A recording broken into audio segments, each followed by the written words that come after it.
Hello, and welcome to the very first podcast between me and Stephen here. This is the very first episode of what we are calling the Audcast. It is a podcast between two brothers, me being the older brother, Stephen being the younger brother. And it is just basically, a podcast for us to talk about things, hang out, do something together. When Stephen and I were younger, we were in a band together and we toured the world. We did, yeah. It was a lot of success, but eventually that fame and the stardom and the money, it tore us apart. So we disbanded. Yeah. And now we're doing a podcast. Now each week we'll have a theme, each podcast will have a theme. And we'll get into the theme for today's podcast in a minute. But the first thing I want to do is I want to just give a brief introduction of who I am and who Stephen is, as we are the two brothers of the Audcast. So, my name is Casey Aud, and that is where our clever podcast name came from. Our last name, spelled A-U-D. I am an actor and filmmaker. I live in Nashville, Tennessee. And as much as I would like for that to support me and pay my bills, I also deliver food for a living. And that's pretty much my life in a nutshell. I act, I create, and I deliver food to people that are more successful than me. So that's me. And I'm Stephen Aud. I am a gamer, a nerd. And I work in the dental field as my career. Not super exciting, but yeah, that's me. And you live here in Owensboro, so yeah. Which is where we've lived most of our life. And so I come in to visit family and everything, and we'll probably be coming in to do these here, or Stephen coming down to Nashville to visit to do them as well. So, as I mentioned before, each podcast is going to have a theme. We're going to talk about that theme. We're going to do something related to what that theme is. And since this is the very first podcast of the Audcast, today's theme is firsts. So what we're going to do is we are going to talk about a first that Stephen and I both did for this podcast. Now, neither one of us know what the other did, so it's going to be kind of a surprise. So what we'll do is we'll kind of introduce it, talk about it, and share that with you. Anything to add on that? I have no idea what his first is, and I'm pretty sure he has no idea what mine is. So this will be interesting. Yeah. All right. Well, let's start with mine. Do you have any guess on what I could have done? I don't. I really don't. My guess would be something with maybe your creativity. Which is a good guess. And you are correct. Now, the very first one that, you know what I forgot to do? What's that? I forgot to turn the sound on. Oh, shit. Okay. All right, we're back. I had not turned on the microphone because this is the first time we're doing this, and That's appropriate. I'd say. That's the theme. Yeah, that stuff happens where at least we remembered to turn the camera on, and that was recording sound too. Also, if you hear a squeak at any point, that is Yuri, your dog. My dog. He's outside. Unfortunately, we didn't think he would have enough to add to the podcast, so we're not having him on. And he's not a sibling. That's right. So maybe a future episode. Yeah, maybe. Maybe if we do like a dog episode or whatever. Yeah. So we were talking about first, and Stephen was guessing he was getting around to what he thought mine would be, and he said it was something in the entertainment field. And you are correct. Okay. But I will say this. Yeah. It was my second choice. Okay. Because my first choice was what I wanted to do was I wanted to go to like a Pentecostal revival service. Yeah, because I've seen it like on television, and I've Yeah. seen it, movies and whatever, and The speaking in tongues. yes, And, not okay. necessarily like snake handling or anything, but Right, yeah. that's something I've always wanted to experience in person. Yeah. And I thought, okay, this can be it. But then as time got closer to when we decided we were going to do the podcast, I thought, no, this doesn't feel right. It's something that I still want to do. Yeah. But it ended up just not being, it didn't work out. Yeah. And I'm kind of glad. So what I did decide to do was I wanted to do stand-up comedy for the first time. That would have been good. That would have been good. And what happened though? Okay, so here's the thing. I wrote a routine. Okay. For an open mic, and 15-minute. No, 10 minutes. no, 2 minutes. Oh yeah, no. Open it's mic's usually like 2 minutes. like 4 to 5 minutes, and Yeah. so this place was 4 minutes. So I wrote my routine, and for about a week and a half, I worked it over and over again. I what joked work, what didn't, what I thought was funny, and then I would start to rehearse my routine as well, and just kept going through it until I was finally ready. So the day of, I show up to the place, and you have to sign up to do the open mic. But the way you sign up is you have to write your name on a piece of paper and put it in a cup. Yeah. And I thought, okay, there's probably not going to be a lot of people there when I do it. Oh, that's Iggy, by the way, my dog. He's in the hallway barking now too. So I go, I put my name in the hat, and I get there super early too. Well, as it gets closer to the time when they do the drawing, 30 or 40 comedians show up and also put their name in the cup. Yeah. So they do the drawing, and they draw about 20 names. Yeah. Unfortunately, my name was not drawn for the stand-up that night. But I went, I was prepared, I was ready to do my set. Yeah. And that probably put you ahead of some of the other entries. yeah, I tell you, and I really thought, like, I totally underestimated the experience for one. Like, I learned a lot about it, but for one, there's a lot more comedians in Nashville than I thought. There's a huge stand-up comedian community, and a lot of people doing the open mic. So I learned that, but then I also sat and watched several other performances, and I gotta say, a lot of them not prepared. Yeah. A lot of them, and I'm not judging them because I think that I'm a better comedian. Right. And to be honest, it's one of the hardest things, in my opinion, that you can try and do, especially at first. I've never tried, but it's one of my biggest fears. It's terrifying, yeah. Because it is nothing but silence between you and the audience. Unless you're good, and hardly anybody's good at comedy when you first start. Absolutely not, and I think some people were performing that night too. But I will say I have never seen that culture before, and there is a crowd, guys that look like comedians. I don't know how else to describe it. Yeah. But the place was empty when I went in, and then as it got closer to the time, it was packed. They had audience members and they had a lot of comedians.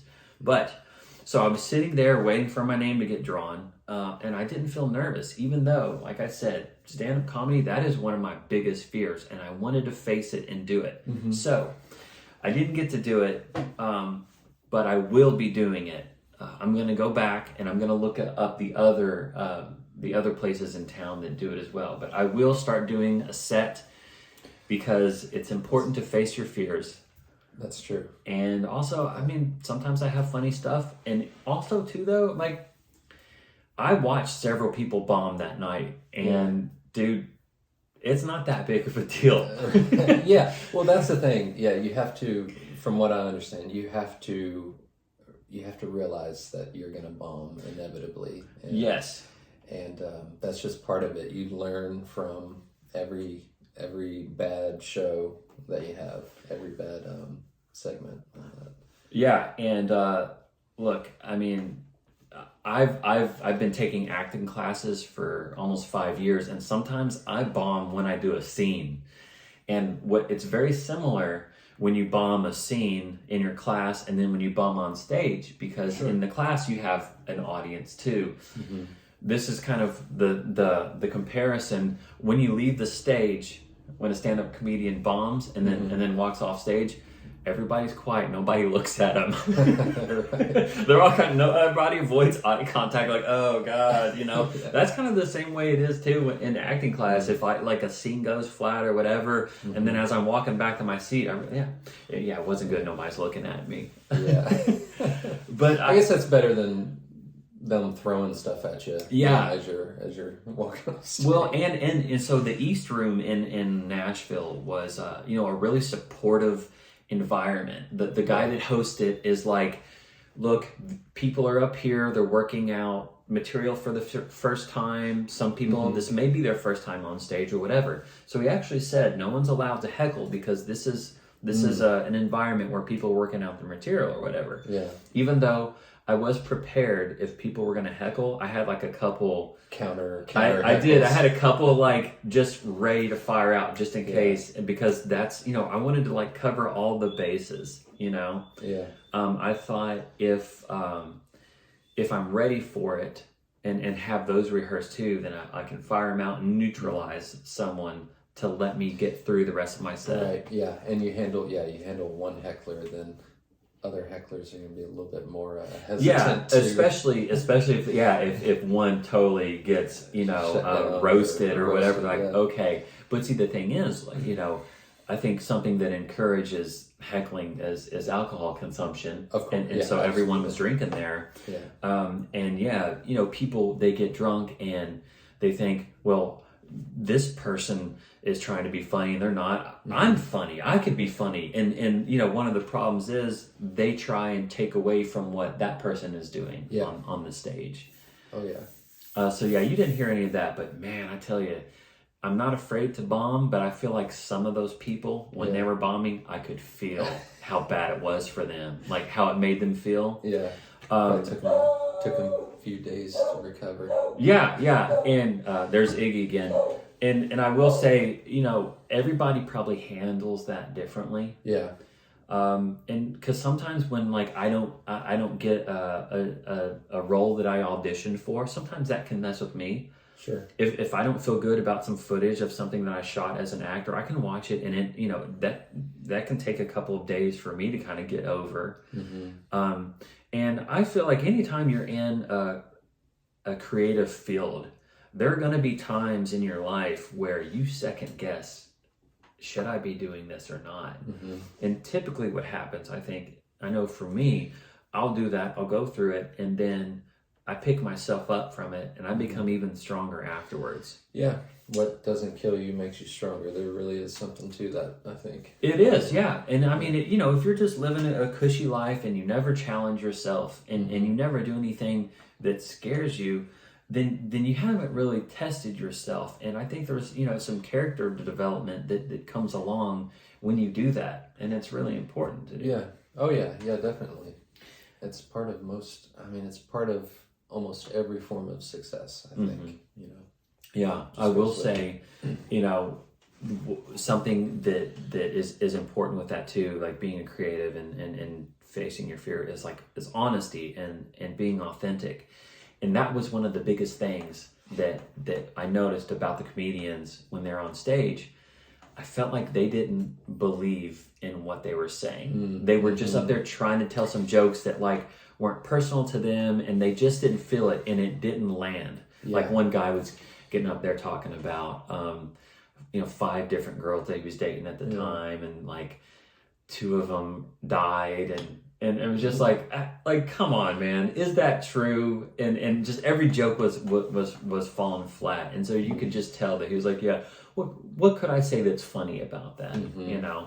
So anyways, authenticity is so important. Oh, for sure. Yeah. And with an audience, especially in the field of comedy, it's brutal, it's cutthroat. People will see if you're not confident, or if you're if there's any uncertainty, they will hone in on that, and good luck. Yeah, yeah. I mean, as an audience member, but even the other comedians, because some of the comedians I would watch as they're coming in, and a lot of them had kind of like that big dick energy, where they're just coming in, they're loud, like I'm yelling at everybody, and you could tell they were confident. But then there were other ones that were like kind of came in mousy. I was one of them, where I kind of came in, sat down, I was quiet, I didn't know anyone, and I'm just kind of sitting there. Yeah. But people can feed off your energy, and they can definitely detect your energy. Yeah, and if you go on stage like you're afraid to go on stage, people are going to notice that right away, and then they're going to start doubting whether you have the confidence to do it, to do the act, or even the confidence to be funny. And then they're going to feel more comfortable heckling you. Absolutely. And then I'm like, okay, this guy's a wet blanket. Get him, Attack. Yeah, absolutely. They can smell blood in the water. Yeah. For sure. But yeah, cool. I was upset that I didn't get to do it, but I took every step necessary, and it was a luck of the draw. Like I didn't get it, but I am going to do it, and probably Tuesday.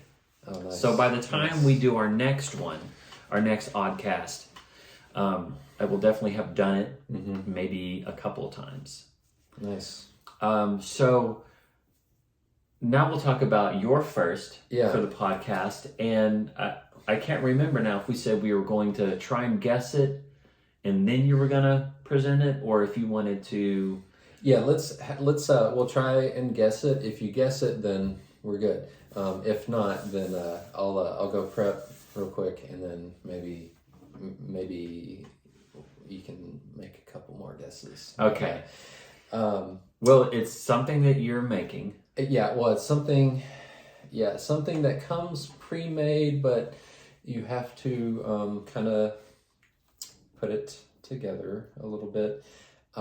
It also was not my original choice. Isn't that interesting? Yeah, but see, something about me, I'm a bit of a procrastinator. So me too.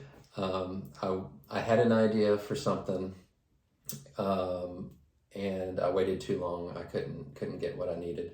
You want to know what my original idea was? Yeah, let's hear the original. All right, so there is. So we have done some hot eating little challenges a couple times. I was wanting to get a Carolina Reaper and try that, but that's been done time and time again on YouTube. So you were just gonna eat it.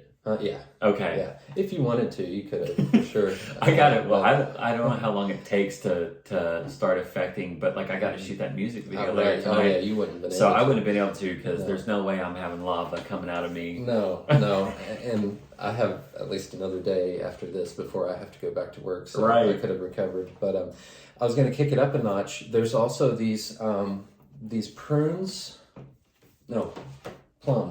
Okay. These plums that are made in Japan that are supposed to be like one of the most sour things you can get. Let me see. I wonder if L.A. Beast has eaten those before. He usually tries to find like the most. I think he has. I think it's umeshu, the umeshu plum. Okay. Is that it? I've never heard of it, no. but maybe if it was the thing that he's eaten before. Because he loves to torture himself on camera, like eating the salty. What is it? The saltiest licorice. Yeah, salty licorice. Umeboshi. Excuse my pronunciation on that. Umeboshi sour plum. It's preserved through a salting, which gives the street an extremely sour and intense flavor. It's a lot of places rank it in like the top 10 most sour foods in the world. Interesting. So I was going to do both at the same time. The Reaper and that? Holy crap, dude! You would have burned a hole in your stomach. I know. Oh my god. Yeah. I may eventually try it though. That might be a future podcast. Yeah, We've worked our way up some hot items. Yeah. And we're kind of getting to the point to where we have to do the pinnacle. Reaper or something like that. So we've done the world's hottest gummy bear. Yeah. We've done the Packy chip, which is disgusting. I mean, it was super spicy, but I think it was the flavor was one of the biggest issues for me. Yeah. Like I felt like I was eating like dried barf. Yeah. It reminded me a lot of Da Bomb Beyond Insanity. That sauce is unbelievably hot. Yeah. Especially for what it ranks on the Scoville scale. But the taste, it just has it just tastes hot and maybe a little smoky. Like eating what a piece of charcoal would be like. Yeah, almost chemically. Yeah, it's just not a good flavor. But yeah, so I wasn't able to get a hold of either of those items. So well, that's all right. Yeah, that'd probably be on another one. Okay. So I decided to try another food item, something that I've never tried. I've always wanted to. I'm not sure if I'll like it, but a lot of people do like it. Oh my God. So, a couple hints. Okay. I first heard about it from a strange lady. She was nice, but she kind of made me nervous. Okay. And then I first saw it. Actually, it was weird. I was buying bread from a man in Brussels. I know what it is now. Should I just say what it is? Yeah. It's Vegemite. Vegemite, yeah. Yeah, have you ever had? No. Okay. No. Okay. So, it's something I've always wanted to try. I've known about it for a long time. Australians love it. And from what I know, Americans aren't that big of a fan. Yeah. So I want to try it. I want to see if I like it. Maybe I'm part Aussie. I don't know. I was listening to your description and I'm like, okay, him just saying I've heard about it from a strange lady. I'm like, I feel like he could expand on that. But there's a reason why he's being vague about this right now. Okay. Yeah, and for anyone who doesn't know, those were references to the song Down Under by Men at Work. They mention buying bread from a man in Brussels, 6'4", full of muscles. I said, "Man, do you speak of my language?" And he just smiled and gave me a Vegemite sandwich. Which I couldn't imagine eating a whole Vegemite sandwich because from what I hear, it's definitely an acquired taste. It is. Well, and from what I've researched, you don't need a lot of it. You don't put a lot on. So one of the traditional ways to eat it is a piece of toast with butter, and just a little Vegemite on top. Okay, so the butter is related then. Mm-hmm. Okay, I kept thinking like, why is he asking about the butter? And so okay. I was out of butter, and so I had him bring me a little bit of butter. Yeah, I thought you'd be making something, and essentially you are. You're making the buttered toast with the Vegemite or whatever. But yeah, I was thinking like, it's gotta be food related. Mm-hmm. That what else would he be doing with butter if it wasn't? Yeah. I'm like, I had, but even I thought, is he making like a sculpture or something, like a butter sculpture, and he ran out? I don't know. Like, I was just trying to really, your brain does these weird things. So, well, that's awesome. And I think we should definitely get a clip of you eating it for sure. I mean, I feel like that's mine. That's what I wanted. I'd like to, film my reaction to it. Let's do it. Yeah.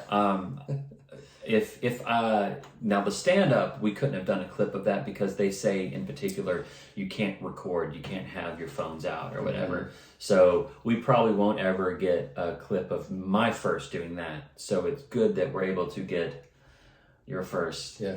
And even though I'm still thinking about those reapers and plums. Oh God. Yeah. We're gonna have to do that on a day when a time when there's a couple days after, because I feel like it's just going to wreak havoc. That is if you swallow it, because the bomb, that wing when we were eating it, like you get that down. But let me say, the hot stuff, comes out. Oh yeah, for sure. With a fiery rage. Okay, well, we'll cut, and then when we start back up, we'll have the Vegemite ready for Stephen to try. All right, and we are back. Stephen has prepared the toast. He's got his Vegemite. We are not sponsored by Vegemite, by the way. No, unless they want to. Yeah. Hey, if you're listening and you like the show, then yes, please. All right.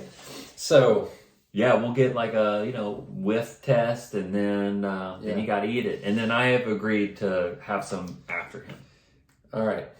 Proudly made in Australia since 1923. Okay. That is, it's 100 years. Was that during the Depression, I guess?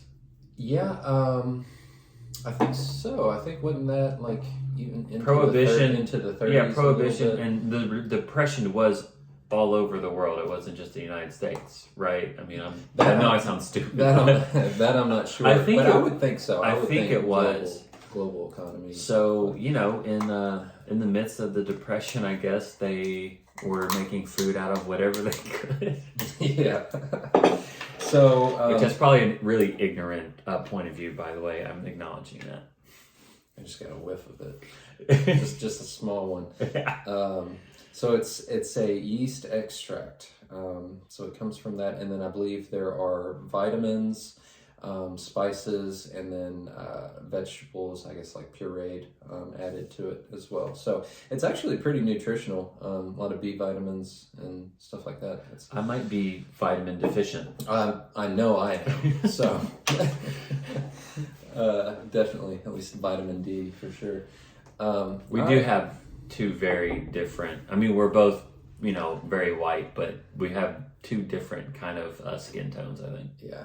He inherited the a little bit darker, but that's okay. All right. So what's it smell like to you? All right.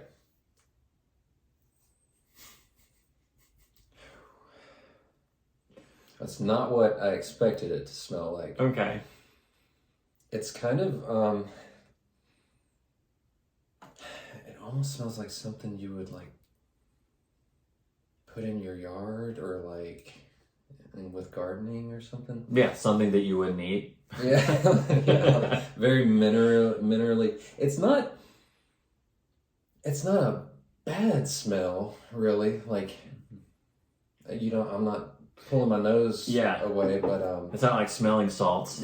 Yeah, try that sometime. I hear it's Do you know that Barbie one time had some, and I was real young, and I think she got it from Dad's office. Oh, yeah. And in Henderson, back when we worked in Henderson, and she tricked me. She was like, "Hey, what does it smell like to you?" And I took a huge whiff. I was real little. I was like, 6 years old, and I instantly, like, my eyes were watering. I was like, "Why would you do that to me?" I'm surprised you can smell to this day. Yeah, I'm surprised it didn't burn your all your. Well, I feel like my sense of smell and taste have gone since having COVID, like once or twice. I do feel like I don't taste things as much. Yeah. Yeah, I hear you. Well, yeah, let's give it a shot. So, spread it on. All right, so we've got buttered toast, and then that's the traditional, right? You're supposed to. Put it on. Yeah, unless I'm mistaken about that, not an expert on Australian culture, but spread it over the buttered toast, mate. So it almost kind of looks like Nutella or something. Forbidden Nutella. Ooh. I think there's a hair on the knife. Here, flip it this way. There you go. Freaking dog life. That's right. Hey, me too, man. Iggy sheds on everything, everywhere. It's in my water. Like on my water cup, it ends up in there even. I don't know if this is too much or not enough. Yeah, do Australians spread it on thick, or is it a thin? I would probably say thin. Because of how it's a very strong flavor. Yeah, I don't know. From what I have heard. Yeah, it looks like, I don't know.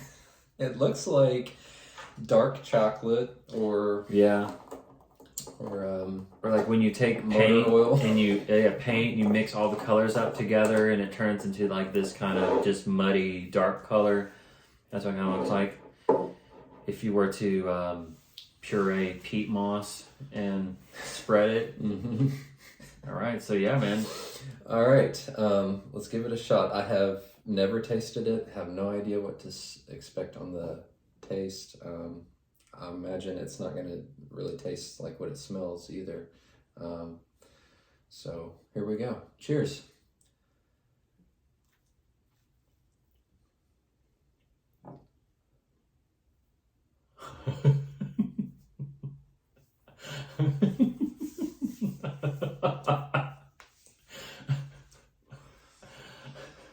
I feel like your face got red in a certain part, like as soon as you started eating it. It's salty. Okay. It's very salty. I wasn't expecting that. Okay. Like seaweed sometimes? Maybe. I don't even know what to compare it to. Like salty. If you took like a meat Mm-hmm. and you like compressed it and like got some sort of like oil or fat or something from it, it's like kind of, there's a little like almost umami kind of like. Okay. Huh. Also salty. It's not bad. Yeah. Like I could eat it. It's definitely not what I expected. I expected more flavor to it. Sorry, anybody that likes it. Yeah, I wonder what else they add into. That's interesting. Celery, malt extract. Mm-hmm. Yeah, the yeast. From what I read, the yeast that they. Oh, I don't know. I just don't know. I don't think my brain knows really how to describe it either. Oh man, lost my train of thought. It's because you've got Vegemite to the brain. Yeah. It's not as bad as I thought it would be. Okay. I wouldn't say I like it. Yeah. Though. But I think if you put like something else, maybe a little bit of bacon or something. Okay. That's probably sacrilege. Yeah, like to Australians. Yeah. Yeah, I don't know if it is something, if it's a spread that could go on just like a fully made sandwich, or if it's supposed to go by itself. Yeah. But you know what? You got it, and you tried it, and now you have a whole jar. So I guess you got to eat the whole thing. I do. Well, I can get my B vitamins that way.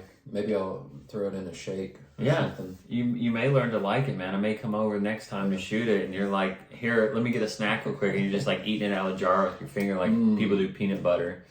Oh, that's good. Yeah. Which I find when people do that to be gross, eating it right out of the jar like that with their finger. Yeah. I can understand if you live alone, but like I still don't do that. Icing is acceptable. Okay. If you want to do that. I don't know. Have you done it? He's definitely done it. Okay, well, I guess I'll give it a shot then. Yeah, try it. I smelled it before, Mm-hmm.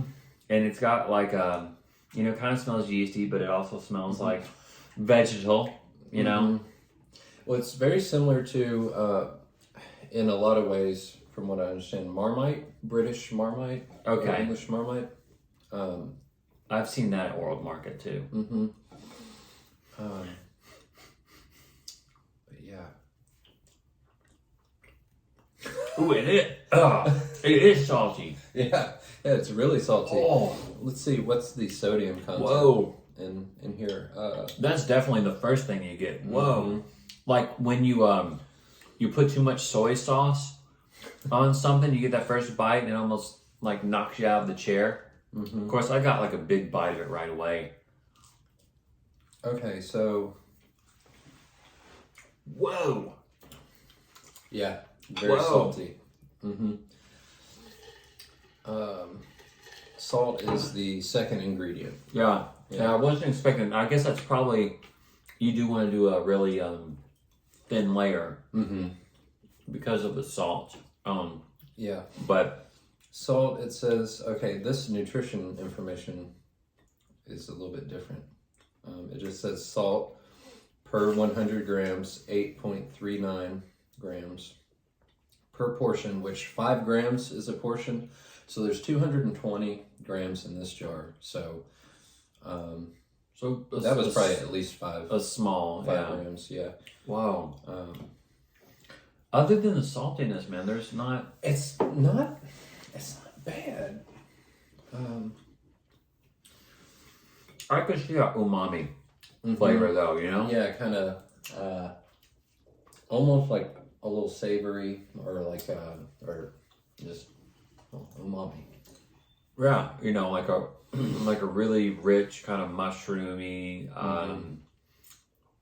you know, kind of coats your tongue. You know, your typical umami flavor, where it's like it's not meat, but it is kind of meat-like.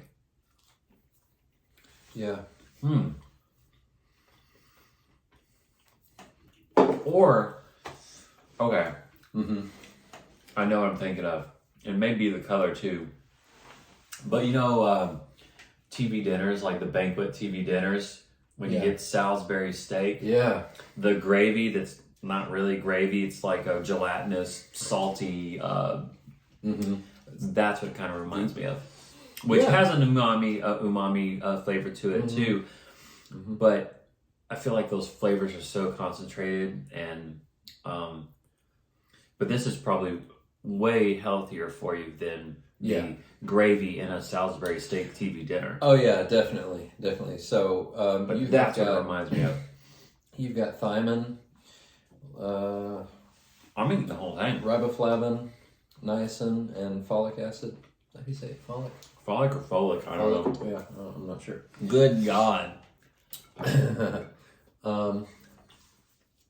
wonder too if it's usually paired with like tea. I bet. I'm sure. Yeah, nice little morning or afternoon snack with tea. That would make sense. Well, I'm glad that you chose this because we're a big like food cooking family. We're always cooking something new or trying something new, and this kind of goes with the theme. I mean, I feel like in the last couple of years, especially, we've really been more adventurous with what we're trying, what we're eating, and this kind of goes along with that theme. I've never had it, which is surprising because I was thinking to myself, I was trying to decide if I thought you had or not, and I figured you probably would have tried it at some point because you branch out. I do even more than I with stuff. And it has crossed my mind, but one of the reasons why I haven't is because I've never seen a video where someone tries it for the first time and they like it. So, like, what do I want to do that for? But again, it's salty, and I could eat it again, but it's kind of like reminds me of old Salisbury steak from which we grew up on TV dinners. Yeah, definitely. We could have a whole episode about TV dinners. I mean, going through them, and I do have fond memories of those. But that's what it kind of reminds me of. So well, I think that was awesome. A great idea, and something that we could do on camera too. Do for the podcast and share with everyone. First times, whatever, are scary and can be fun, and it is about kind of like challenging yourself, and it can be a great experience, and it can be super awkward too. And what I wanted to do was I wanted to play a video, and hopefully I'll be able to show it on the screen too. I'll cut it into the video of someone else's first time doing something. And you may or may not have seen this before, but I did want us to watch it. It's a pretty short clip. It's like a minute and a half. Okay. This is a first kiss for someone. And you have seen this? Okay. Poor guy. Okay, well we won't have to watch the full thing here if you've seen this before, but I did want to show you and I'll prep it a little bit. So this is a grown up. Yes. He's an adult and he's never had a first kiss before, and he does like kind of all this work, you know, leading up to it, and it's a big build up. It's a show on Love at First Kiss, I think. Mm-hmm. On TLC. On TLC. So you know, it interviews him and then he talks about it, but then when he finally goes to do the kiss, when it's when the time comes to step up and do the deed. Yeah. It's like a woman waiting in a room, like, you know, they got all the lighting, cameras just right and everything, and he literally just goes up and like kisses her on the cheek or something. Yeah. Is that what it is? Yeah, he does. He walks up. I think they say hi. Yeah. Hi. Yeah, then you can tell right here that like that grin that he has, like I've had that grin before. It's like I am about to pee my pants right now. Yeah. And you're like, yeah, all right, he's gonna do it. He's gonna do it. This is it. Hold on, what? And then he just walks off. So yeah, I mean, and she's thinking like, what the hell was that? Yeah. You know? Yeah. And of course they interview her afterwards because it's like, hey, how was that for being the weirdest thing you've done your entire life? What I was expecting was that he was going to come in and he was going to give her this big, like, open mouth, like tongue, you know, looking like a monster coming at her. Mm-hmm. And she's just trying to, like, you know, manage, you know, what's happening. I feel like I know that a guy that looks like that. I know a guy that looks like him. Yeah. And, you know, he may not have the most, like, social interaction. Yeah. He could even be on the spectrum. Like, you never know. Could be. Which, I know. I mean, I'm not the most socially. I'm more of an introvert. Yeah, so, me too. You know, I understand. I can get it, but total introvert. This was set up to not fail. Like you can just. All he had to do was go in there and touch his lips to her lips. Yes. And I don't think it was the awkwardness of it being a woman either, you know, like I don't think that if he wanted to kiss a guy for the first time, like that's something they would have gone over. Yeah. It's not like he went to the room expecting a guy and it's a girl, you know what I mean? Like, I feel like that doesn't play a factor in it at all. I feel like it's literally just him, and maybe he chickened out, you know? I think that's what it is. I think he was like, it looks like he gets a second one here too. Oh yeah? Yeah. No, I haven't seen That's a much longer one, and there's definitely some mouth action there. It still looks awkward but I mean, humans do look awkward when you kiss. Yeah. You know, I've done plenty of scenes where I've had to do a kiss or whatever, and I've seen video of myself, and it's just like that moment right before it looks kind of weird. So, but they just happen to like pause right on that moment. Oh yeah. My first kiss, like, I was kind of bullied into my first kiss. There was a girl that I kind of had a crush on, and she was a sister of a friend of Aaron's, and I think I was like in 5th grade, and I remember like I was kind of bullied, like, kiss her, man, kiss her, good, kiss her, and we did. And I remember it was like magical. I felt like super warm, and like it was and I loved it from then on. But I was scared to like really kiss a girl. Before. Yeah, I think my first kiss was in preschool. I think I kissed. Well, yeah. I mean, I don't. My first real kiss. Yeah. I don't know. Probably was. It might have been middle school. Maybe. No. I was probably maybe 4th or 5th grade. I don't remember. Do you remember her name? No. No, I don't. Mine was Mandy Burns. She was, I think, in my grade Shout out to or Maggie a year Burns. below me. Yeah, if you watch this, I'm still thinking about you. She had a sister who was friends with Aaron, Crystal, I think. And they lived, I think they lived down the street from us, or like they lived in the neighborhood. Mm-hmm. I think we only kissed the one time. Or no, I think we kissed twice. Oh. So she's probably married now and has kids and Right, everything. Yeah. So I'm taken, by the way. So, but, so yeah, I you know, not everybody's as perfect, but that guy's was definitely far from perfect.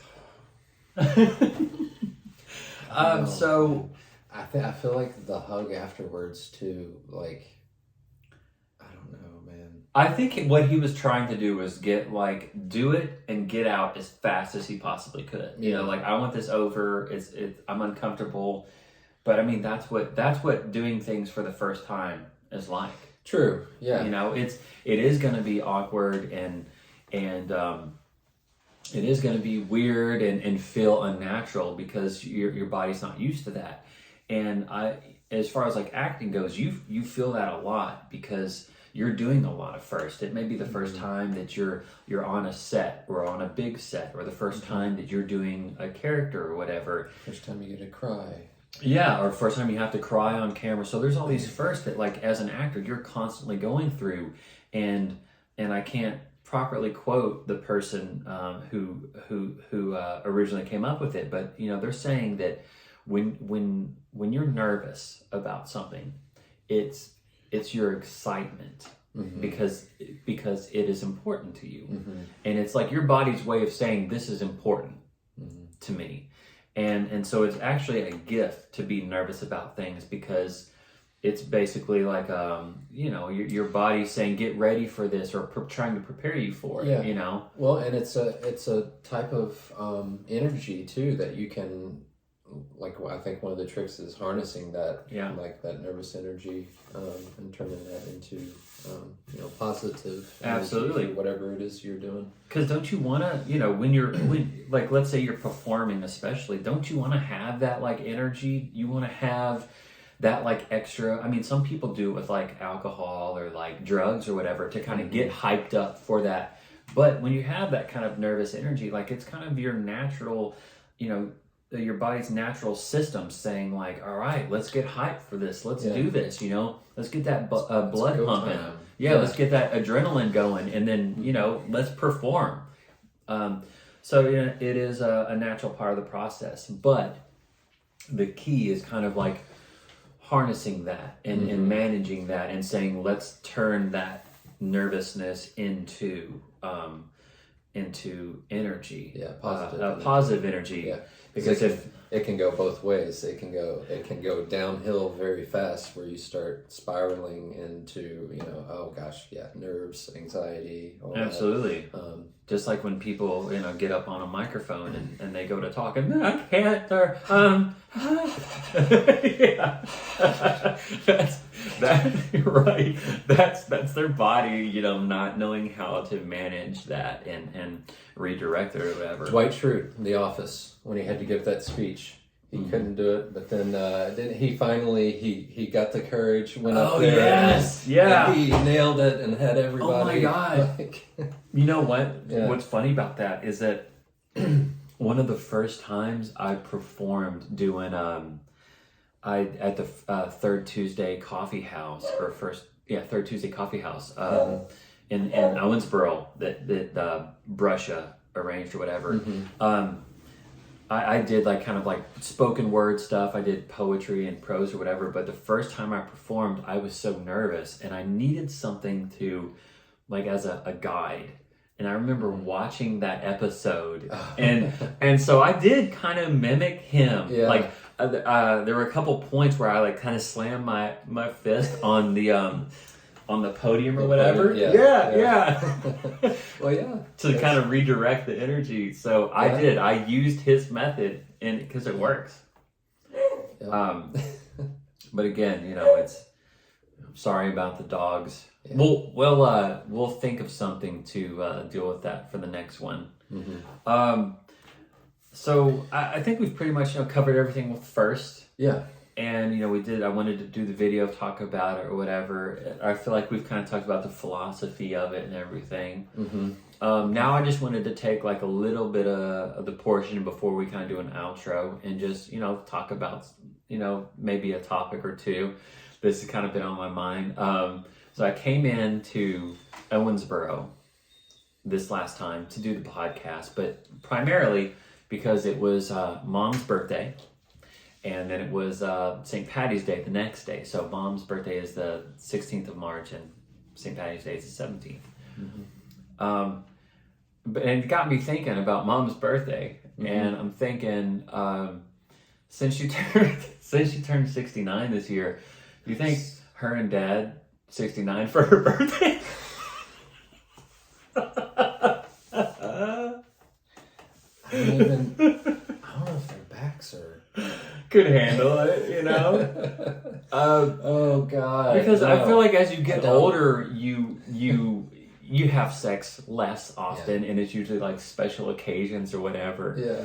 And so birthdays probably and like anniversaries, that stuff. Yeah. But since this was a special one, her 69th birthday. Yeah, 69 on the 69th. I will say this morning, they woke up, or this morning when I went downstairs, because I sleep at Mom and Dad's house when they're here. Yeah. They were pretty chipper this morning. Oh, yeah? Oh, God. Like kind of squirrely, Yeah. I'm not gonna go over there for a couple of days. I think until everything's been sanitized. Look, and don't get me wrong, I don't like talking about my parents' sex life, but it was something that like occurred to me, and also like I kind of wanted to see your reaction about saying, because I told it to Kara and she thought it was hilarious. Who has the bit about how 69 is like the worst? Is it Tom Segura that does? I don't know. It's like, why is that even a thing? I don't, well, because you think about like a guy, like if the way you're lined up, it's I get it. Yeah, the grossest, But seeing a guy's just big old hairy butt and balls. We were like pretty PG rated until the very end of this, by the way. Yeah, so probably should have put a disclaimer. A disclaimer, maybe if you're under the age of 18, under the age of 30. But also too, I mean, I'm sure it's something they've done before. I mean, they were coming of age in the summer of love. You're probably right, but I think I've gone 36 years without thinking about that. Yeah. So thanks. I know. I don't know. I just kind of feel like the older I get, the more I just feel like I don't intentionally do things to make people uncomfortable, right. But like the older I get, the more I realize like, why is anything off bounds, like or out of bounds to say, like if the thought occurs to you, whatever. And of course I'll always have a filter, but I just like, we censor ourselves so much. Yeah. And sometimes people, they keep things in. True. Yeah. And you think, and too, like there's so much information coming in. Our brains are far from perfect. And it's like, sometimes, you have these random thoughts thinking, trying to piece information together. Yeah. And that's just you trying to figure out all the input that's coming in from life. But yeah, I mean, And sometimes it just feels better getting stuff out too. True. I mean, I thought about it, occurred to me, and I thought, what's going to make me feel better about this? Telling my siblings. Yeah. And that goes with like a lot of things in life. Sometimes you just have to get it out. And I think also one of the reasons the podcast is cool too is because like you and I don't always have like time to just sit and chat. Like we talked when they came in to see Adam Sandler, and then me and you got to hang out. We don't get that a lot, and that was kind of one of the reasons like why I wanted to do it too, was just to have time to like sit and talk about shit. Yeah. So yeah, definitely. Do you have anything else you want to add, or anything? It doesn't have to be sexually charged about. Before we do an outro. No, I don't think so. I don't think I have anything really.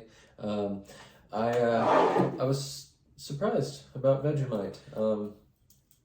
It was not as bad as I thought it would be. Sorry. Yeah. I mean, it definitely had a different flavor, but that's that's how it is when you do something for the first time. Mm-hmm. You have an expectation, and then sometimes you experience the exact opposite of that. Yeah, and that's something interesting. Sometimes there's things in life that you expect, to be the worst thing ever, and it turns out, it works out. Everything works out perfectly fine. I find that with me, more often in my head, I think I make things worse than they're going to be. But then, the only way to know for sure is to actually do something, actually try something. Yeah. Because you never know. Might be the next best thing, might be your new favorite thing. So it's good. I think that's great, man. That's a great way to look at it. And hopefully, like, the more we do this, maybe we'll revisit first and maybe try and do like little first here and there, just to do something, especially pick something that scares you, is another thing too, or just just doing something for the first time. Yeah. So. Definitely. Well, I think that's about it. We'll go ahead and wrap up. We may end up editing, quite a bit, but this was a pretty good first one. I feel good about it. It was. We didn't want to come on here and we didn't want to say it'd be different than who we are. We wanted to be ourselves. We didn't want to have all these flashy things. We wanted to have something personal and something kind of fun too. We're definitely not out here going to beg for subscribers and likes and all that stuff. Mm-hmm. We just want you to see two brothers hanging out and doing their thing. And we're happy that you came by. And hopefully we'll see you next time. So I'm Casey Odd. Stephen Odd. And we're signing out on the Audcast. Peace.